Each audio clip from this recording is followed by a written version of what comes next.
বিগত এক বছরে দেশের ব্যাংক খাত পুনরুদ্ধার, উচ্চ মূল্যস্ফীতি কমানো, ডলারের সহজ প্রাপ্যতা, রিজার্ভ বৃদ্ধি, অর্থ পাচার প্রতিরোধ সহ বেশ কিছু অর্জন ডক্টর ইউনূস সরকারের সাফল্য ঝুলিতে। সবশেষ মার্কিন পাল্টা শুল্ক হার ৩৭% থেকে কমিয়ে ২০% করার সফলতার প্রশংসা কুড়িয়েছে অন্তর্বর্তী সরকার। তবে এই সময় দৃশ্যমান কোনো অগ্রগতি নেই জ্বালানি খাতের উন্নয়ন ও কর্মসংস্থানে। অর্থনীতিবিদরা বলছেন, রাজনৈতিক অস্থিতিশীলতায় হচ্ছে না নতুন বিনিয়োগ। বিস্তারিত তরিক ইসলামের রিপোর্ট। ছাত্র জনতার গণ অভ্যুত্থানে শেখ হাসিনা সরকারের পতনের পর ডক্টর মোহাম্মদ ইউনূসের নেতৃত্ব গঠিত অন্তর্বর্তীকালীন সরকারের প্রথম ধাক্কা বিধ্বস্ত দেশের অর্থনীতিকে খাদের কিনারা থেকে টেনে তোলা। দুর্নীতি, অর্থ পাচারের মাধ্যমে ধ্বংস করা ব্যাংক খাতকে পুনরুদ্ধারে কোমর বেঁধে নামে নোবেলজয়ী এই অর্থনীতিবিদ। আর্থিক খাত পুনরুদ্ধার, ব্যাংকিং খাতে স্বচ্ছতা ফেরানো, অর্থ পাচার রোধ ও পাচার করা টাকা ফিরিয়ে আনতে বেশ কিছু পদক্ষেপ নেয় সরকার। গঠন করা হয় আর্থিক খাতের দুর্নীতির অনুসন্ধানে শ্বেতপত্র কমিটি সহ কয়েকটি সংস্কার কমিশন।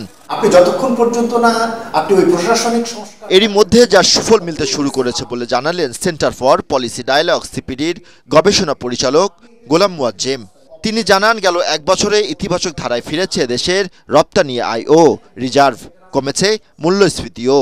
টাকার বিনিময় হার যেভাবে পড়ে যাচ্ছিল বা রিজার্ভ যেভাবে পতন শুরু হয়েছিল, সেইখান থেকে ঘুরে দাঁড়ানো এটা একটা উল্লেখযোগ্য অর্জন, এবং সেক্ষেত্রে রেমিটেন্স প্রবাহ এবং রপ্তানির একটা উচ্চ প্রবৃদ্ধি সেই জায়গায় একটা বড় ভূমিকা রেখেছে। ব্যাংক খাতের সংস্কারের শৃঙ্খলা ফিরেছে আর্থিক খাতে, যা দীর্ঘমেয়াদে অর্থ পাচার রোধ ও পাচারকৃত অর্থ ফিরিয়ে আনতে সহায়ক হবে বলে জানান এই অর্থনীতিবিদ।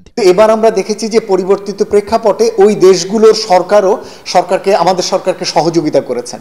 ফলে যেটি হয়েছে যে অর্থ এখনো আমাদের প্রাপ্তি হয়নি, কিন্তু কোনো ক্ষেত্রে পাচারকৃত অর্থ চিহ্নিত করা গেছে, সম্পদ চিহ্নিত করা গেছে, কিছু ক্ষেত্রে এগুলোকে ফ্রিজ করা হয়েছে, অ্যাকাউন্ট ফ্রিজ করা হয়েছে। ভবিষ্যতে যারা অর্থ পাচার করার জন্য অনুবর্তী হবেন তাদের জন্য যে এক ধরনের সিগন্যাল সেটি দিচ্ছেন, সেটি আমার মনে হয় যে পরবর্তীতে নির্বাচিত সরকারের সময়কালে ওই সময়ের পরিস্থিতি প্রেক্ষাপটে কেউ যদি অর্থ পাচারের কথা ভাবেন, তারা হয়তো অন্তত দুবার চিন্তা করবেন। তবে গত এক বছরে অগ্রগতি হয়নি দেশের জ্বালানি খাত বৈদেশিক বিনিয়োগে।